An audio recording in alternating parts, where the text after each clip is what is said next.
I'm wondering if anybody paid attention to the huge mistake that Travis Scott made in this album. Hey everybody, welcome to a brand new episode of Song Theory. Today we're talking about Travis Scott's new album, Jackboy 2. We have been waiting for this album for a while. It is now here. It has arrived. But there's been some discourse around it. Some people have been reviewing it, having their opinions, and now it's time for me to review it. And also, as you guys know, give my theory at the end of the review. There's some things I noticed and some things I want to point out as we go forward into this conversation. So, first things first. This album, in my opinion, was solid-ish. I did not expect so many features. I love a good feature. I love people that are involved on an album where they start to really put some of their talents and their energy into these tracks. It looks like Travis Scott really figured out just how many people to put on here. You got Don Toliver, Glorilla, Sheck West, So Fago. You got Waka Flocka, 21 Savage. I mean, the list goes on. I do have a bit of a problem. I don't like how people will be like a hype man on the song or on the track, but don't get credits. I don't know if you've noticed this, but like right here is a great example. On one of the bigger, more popular songs right now, and we'll talk about why, Champagne and Vacay, I noticed that Waka Flocka is doing basically all the ad-libs, but he's not on here. I don't know why that happens. That's always been really confusing to me. Maybe that's like a music industry thing. I don't know, but there's plenty of tracks on here where the person who's featured, they don't have a verse. 21 Savage deserved a verse on here, okay? And I did not hear him.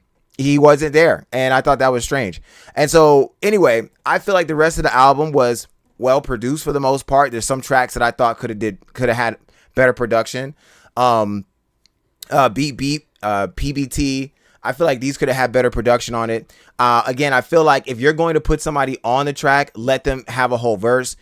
I did appreciate some of the other songs like 2000 Excursion, Kick Out, Dumbo. I really like MP3. Now, MP3 is from an artist named So Fago, and I enjoyed it. I really did. I liked it a lot. I actually feel like the energy from So Fago was what I was expecting from this album. I actually feel like this album was real low key. Like, it wasn't very hype. It wasn't very Utopia. It wasn't very like anything like that. Any like his previous albums, like I wasn't getting that same energy. So this one just felt more low key. It just felt more chill, something you turn on while you're driving down the street. It's dark outside. You got like the street lights flowing into the car window. It's one of those albums. I just didn't feel like this was a huge party album or, like Travis Scott's known for his high energy and his manic personality on some of these tracks. It wasn't here. So, I enjoyed Velour. Contest was pretty good. Again, So Fago did a great job on that track. So there was one that I thought was really strange. Shane.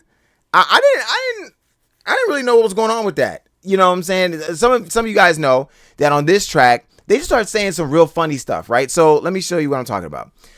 So for some reason, and again, maybe this is like a new thing I don't know about, but right down here, you start getting to this, whoa, swoop it down, wobble it, wiggle it, wobble it, wiggle it, wobble it, wiggle it, wobble it, wiggle it, whoa, swing, whoa, swoop it down, wobble it, wiggle it, gang. I don't know what that was. I don't know what was going on there. And then on top of that, wait, it gets worse. Because then, I want you guys to see this. Florida Flow. This song, the last track on the album, was almost 6 minutes long. There was a point where I didn't even know the song was still going. It was bloated. This entire album has too many songs. Some of which did not belong. Some of which I just feel like you could have left off. I think this album could have had a solid 12 and been left at about, 40, 50 minutes of runtime and been good. 16, 17 tracks is just too many. Okay. And I do appreciate that this was a love letter to Houston culture, right? They had Bun B. That was basically the narrator of this entire record. Bun B, if you don't know who Bun B is, you're insane. He's a Houston rapper, super well known for UGK, with another rapper named Pimp C, a super huge duo. They've been around for a long time. My thing is, at the end of the day, this record did make one big mistake that I think was planned, but it simply shouldn't happen. Okay. So before I get into it, I want you guys to know that I already reviewed the Clips album. Okay. So go check that out. I'll link that somewhere. The Clips album actually had a Travis Scott diss on it. If you don't know who Clips is, rap duo. Okay. Malice and Pusha T. There was a Travis Scott diss on there. A diss, by the way, that Pusha T was actually talking about during some interviews, okay? Now, everyone was anticipating that there was a potential that Travis Scott might respond to some of these, interviews and some of the things that Pusha T has been saying. And he did. He certainly did. In the worst way possible. So I'm going to show you what that actual response was, okay? So let's go to the song, the actual first song on the record, which is Champagne and Vacay. If we scroll down and we see, it was really just one slight verse. It wasn't even anything huge. It wasn't anything significant. It was just kind of tepid. Here it is. He said, "Yeah, man, I swear these old niggas kill me. Bow bow. No, my YNs feel me. Bow bow bow. They just want me, the real me. Yeah. Blue Bugatti, I'm dodging TMZ," which is important because that goes back to the verse that Pusha T had created, and we'll go over that in a second. "Made 100 off pushing T's." So that's, okay, trying to talk about Pusha T there. "Now my phone is on D&D. Okay. That's it. That was the response to Pusha T. I am not one to say that artists need to go back and forth and have an entire dialogue over albums and singles and go back and forth like Drake and Kendrick did. But I personally would not have responded to anything if I was going to give a response like this. This was the worst way to respond to somebody critiquing you or, trying to tell people you have issues and you have problems and that kind of thing. So before I get too far into it, let me go ahead and show you what was going on with the Clips album and what Pusha T had said about Travis Scott. All right, so on the Clips album, Pusha T says in his fourth verse, "You cried in front of me, you died in front of me. Calabasas took your girl and your pride in front of me. Her Utopia," which references his old album, Utopia, "had moved right up the street. And her lip gloss was popping. She ain't need you to eat." Kylie Jenner was his ex-girlfriend and his current baby mama. So Travis Scott is aware that she's so rich that she doesn't need Travis Scott to feed her. The net gonna call it the way they see it, but I got the video. I can share it and AE it. They wouldn't believe it, but I can't unsee it. Lucky I ain't TMZ it. So be it, so be it. Pusha T here clearly has some type of evidence or video against Travis Scott that he's using as ammo in this verse in the album. And the reason I'm upset is because the response that Travis Scott gave was the worst way to do it. Because at the end of the day, all Travis Scott really said was, "Dang, yeah, I know you got something against me. I've been avoiding TMZ. You're an old guy. I don't care what you have to say. All the young guys feel me. They love my music. I'm just being me. And I made 100 off of you. All this money I made was because you keep talking about me and you keep having me in your mouth. And now my phone's on D&D. I wouldn't have said anything. Personally, this is just me. I personally wouldn't have said anything. If I wasn't going to go hard at somebody making accusations toward me in my own album, I made that album and I heard you talking crap about me, I'm going to respond in a much more intricate way than this. I think Travis Scott simply wanted to just throw something out, verse for verse, which, okay, fine. But I wouldn't have done it like that. That's just my personal opinion. My theory is this.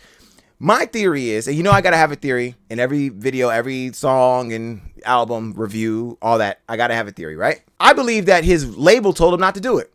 I think Travis Scott was fully prepared to make an entire diss song or a track or something. And his record label was like, "Don't do it. Listen to us, man. Pusha T already showed us that he is a veteran when it comes to not just the industry itself, but to diss records. Please leave this man alone. We don't want this. We don't want a hip hop civil war happening like we had earlier last year with Drake and Kendrick Lamar and all these other guys. We don't want that. Okay? So I believe his record label was like, please, if you're going to talk about it, just do a little bit of something, but don't put it in there. Again, my opinion is if I am not given full range to respond the way I want, I would rather not respond at all. Because all you're really doing is making people go, really? Like, we all know Travis Scott is not a hip hop aficionado, right? He is a rapper. I feel like those are different things. We'll have a video about that one day. My theory on the difference between a rapper and a hip hop artist, right? I believe Pusha T is a hip hop artist. I believe that Travis Scott is a rapper. Cool. All right, fine. At the end of the day, I think Travis Scott had a very planned response, but somebody on high told him, leave it alone. Don't even touch it, boy. Hey, my boy. Hey, boy. Don't even do it, boy. I ain't gonna lie to you. You start acting up with Pusha T, you don't know what's gonna come from that. You just don't know. So I think that's my theory anyway. That's how I feel.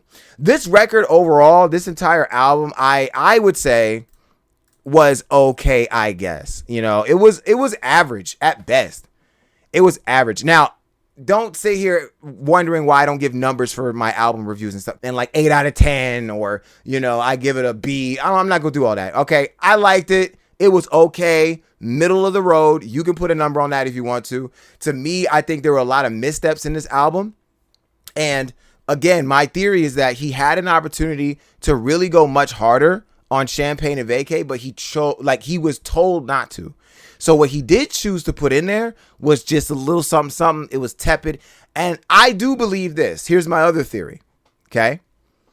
I believe if the public is upset enough that Travis Scott did not give a better response, Travis Scott might respond with a full song. Okay. Because as you guys know, hip hop and any art form is driven by perception. It's driven by the audience, right? This channel is driven by you guys. And please make sure you subscribe to the channel because you guys know I'm here to make conspiracy theories and song stuff for you guys. Okay. So do that. Thank you. Oh, hit the like button too. Thanks. But art is driven by the audience. It's driven by perception. So I do think that Travis Scott at some point, if people are upset enough about the response, he might give a more fully fledged, more sophisticated, a lot more thought out response going again. And I'm going to tell you how it's going to work. You ready? It's not going to be released officially through his label. That's a very important point. You have to listen to me. If Travis Scott makes a diss toward Pusha T or even Clips in general, or whomever, it is not going to be through the label. Again, the labels do not like hip hop beefs. Regardless of what people think, the truth is they don't like it because you're messing up your branding. You're messing up all that, the plans that you had, right? Hip hop beefs mess up schedules. They mess up schedules really bad. Like no one schedules a hip hop beef. So you got to sit in the studio and figure out your next song. And whatever meeting you had, you got to push off because now you're in the studio trying to figure out the next thing. And if you don't respond fast enough, now you look like a bad rapper, right? Now people are not listening to your stuff. It is a wild game to play. Okay? Wild. Drake is just now kind of getting out of the shadow of that rap beef. It takes a long time. So if Travis Scott were to make a response, it would be a leaked song. It would be an unreleased part of the album. That's how it's going to go. It's going to release on Twitter and then it's going to get spread everywhere. And it's going to be an unlocked, unedited version of his diss track. The reason why you do it like that as well is because now you can get your stuff off. You can say what you want to say. And it sounds unofficial enough for people to question whether or not it's really you, A. And B, if we do find out it's really you, the other person you're dissing at, it just sounds too unofficial for them to make an official track because now it sounds like they're just trying to respond. It's a game and it's like a chess game. You got to be very careful with that kind of stuff. But anyway, that's my theory. That's my review. So if you guys have any comments, please let me know. How did you feel about the album? Was it good? Was it bad? Was it ugly? Okay, I know that woobly wobbly stuff was kind of crazy, but tell me what you think. And make sure, please subscribe to the channel. Subscribe, guys, like the page. I am growing and it's great. It's exponential and I love it. And we're almost at 10K subscribers. So help me get there. I appreciate it. I love you guys. Thank you so much. Hope you have a great day and a better tomorrow. God bless. I'll see you all later.